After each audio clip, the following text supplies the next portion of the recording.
एक शब्द कोई आदमी बोलता है, आप कितनी बार किसी को बोल के देखिए कि तुम मेरे हो, तुम मेरे हो। ये 3 प्रकार से असर लाते हैं। किसी को आप बोलो तुम मेरे हो, 1% भी असर नहीं आए ऐसा हो सकता है, वो है लो वाइब्रेशन या 0 वाइब्रेशन। किसी को बोलो तुम मेरे हो, उसको दिल में खुशी हो जाए, वो मीडियम वाइब्रेशन है। किसी को बोलो तुम मेरे हो और पागल हो जाए। आप देखो कितने इस धरती में हुए हैं। मार्टिन लूथर किंग को लीजिए आप, जूनियर मार्टिन लूथर किंग एक भाषण देता था तो पूरी दुनिया उसके पीछे पागल होके खड़ी हो जाती थी। कुछ भाषणकारों के भाषण सुनिए, उन भाषण के शब्द इतने साधारण हैं, उस भाषण का तत्व एकदम हर किसी के दिमाग में से प्रकट हो सके उतने ही तरंग रखते हैं। लेकिन उन भाषणों से अब्राहम लिंकन ने जो एक 2 मिनट की भाषण दी है, 2 मिनट की भाषण, जनता से मैं, जनता के लिए मैं, जनता का मैं, ये 3 शब्दों ने अब्राहम लिंकन को दुनिया का सबसे बड़ा आदमी बना दिया। उस भाषण के पहले जो मुख्य भाषण करता था, इससे बड़ा था वो, और वो 2.5 घंटा भाषण दिया। कितना भाषण? 2.5 घंटा गुरुदेव। और इससे बड़ा आदमी, और उस भाषणकर्ता के 2.5 घंटे के भाषण का आज कहीं रिकॉर्ड ही नहीं है। और अब्राहम लिंकन उसके बाद खड़े होके 2 मिनट के एक भाषण में जनता का मैं, जनता से मैं, जनता के लिए मैं, ये शब्द जोड़ के एक 2 मिनट का भाषण दिया। आज तक इतिहास के पन्नों में श्रेष्ठ 100 भाषणों में ये भाषण 100 वर्षों से माना जाता है। आप ध्यान रखना, आप इस संसार में कुछ करने आए हो तो आपके अंदर करने की आग और उसको कर पाने का आकर्षण दोनों होना चाहिए। 90% लोगों के पास आकर्षण ही नहीं है, तो 99% लोगों के पास आग ही नहीं है। आप बोलोगे हमारे में तो आग है। मैं मानता हूं कि आप उबलते तो हो, लेकिन कोई पानी 100 डिग्री में नहीं पहुंचेगा तो क्या बाफ बन पाएगा महाराज? बन पाएगा? आपका कोई काम नहीं हो रहा है, या आप अध्यात्म में कहीं पहुंच नहीं पा रहे हो, या आप धंधे में, संसार में जहां का टारगेट रह के हो वहां पहुंच नहीं पा रहे हो, तो आप कहते हो कि हम प्रयास तो बहुत करते हैं महाराज, लेकिन हम प्रयास करते हैं वहां तक पहुंच नहीं पा रहे हैं। कुछ न कुछ मुझे रोकता है, परेशान करता है। कोई नहीं रोक सकता।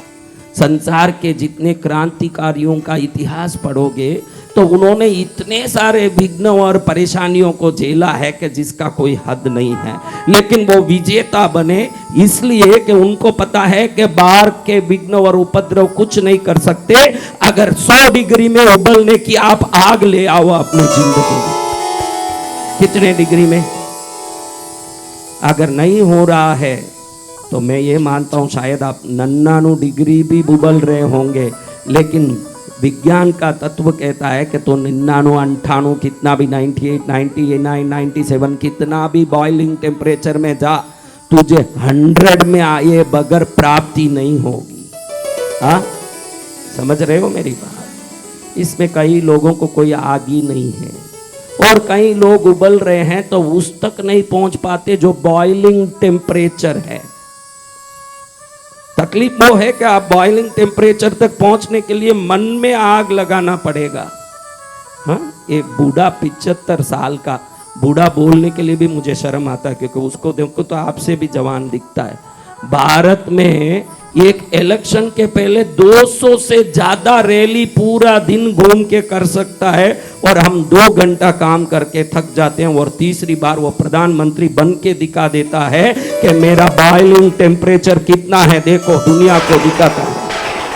सत्य वचन गुरुदेव। हाँ, मेरा बॉइलिंग टेम्परेचर कितना है। ये मत सोचना कि कोई आदमी कुछ भी किसी को आकर्षित, वशीकृत करके कुछ पाएगा।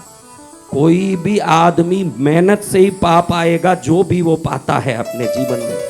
आप लोग मेहनत करना, अपना जीवन का संकल्प बना लो कि भाई 100% 100 डिग्री तक उबल के बाफ बन के ही रहूंगा, यानी अंतिम चरण तक मेरे सपने को देखो। जो नींद में सपने लेते हो ना, कि मेरे को नींद में बहुत सपने आते हैं कि मैं ये बन जाऊं, सोना दिखता है, घड़ा दिखता है। कई लोग बोलते हैं महाराज सपने में घड़ी घड़ी घड़ा दिखता है, कोई धन निकल सकता है क्या? मैं बोलता हूँ मूर्ख, जो नींद में सपना देखता है वो सपना है, जो जागृत सपना देखता है वही जीवन में कुछ प्राप्त कर सकता है। जगे हुए ही सपना देख के भाई मुझे ये करके ही रहना है, मुझे ये पाक के ही रहना है, जब जगे हुए ही जाग जाएगा तेरा जीवन विजेता के पद को प्राप्त कर लेगा, वरना पॉसिबल नहीं। आपको उबलना पड़ेगा। क्या करना पड़ेगा? वो है नहीं मन में। कहीं अभी हमारी लीला जैसी बोलेगी कि मैं तो हाउस वाइफ हूं। क्या हूं? House wife. अपने लिए विकल्प ढूंढो। मेरी बेटी काम करती है, मेरा बेटा काम करता है, मेरे पति काम करते हैं, वो सब काम करते हैं। मैं घर में रसोई बनाने वाली एक गृहिणी स्त्री हूँ, मैं क्या कर सकती हूँ? अरे भाई पुण्यशाली, मैं कहना चाहता हूँ अगर तू गृहिणी है तो कोई कुछ पा रहा है तो कोई कुछ पा रहा है, तू घर में बैठी है, तेरे पास अवसर है घर में बैठने का, तो घर बैठे बैठे प्रभु को पाने का काम तू चालू कर। कुछ ना कुछ कर, लेकिन कर,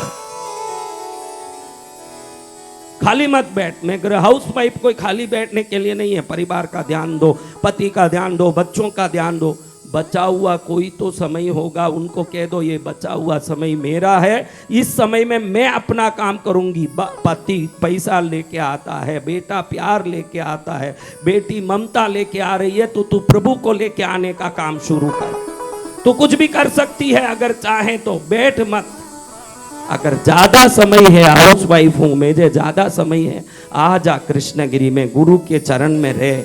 जो जिंदगी में कहीं भी नहीं मिला वो सुख ईश्वर के घर में जरूर मिलेगा। जिसको जहाँ नहीं मिला मिला हो। ईश्वर का घर सुख देने के लिए ही बना है। दुकानें चीज देने के लिए बनी हैं, दुकानें चीज देने के लिए बनी है, होटल भोजन देने के लिए बना है, लॉज आपको रहने की सुविधा देने के लिए बने हैं। तो सनातन धर्म में मंदिर और मठ आपको जो सुख को ढूंढ के संसार में भटक रहे हो, ये सुख यहीं मिलेगा, ये चेतना देने के लिए बने हैं। जय गुरुदेव।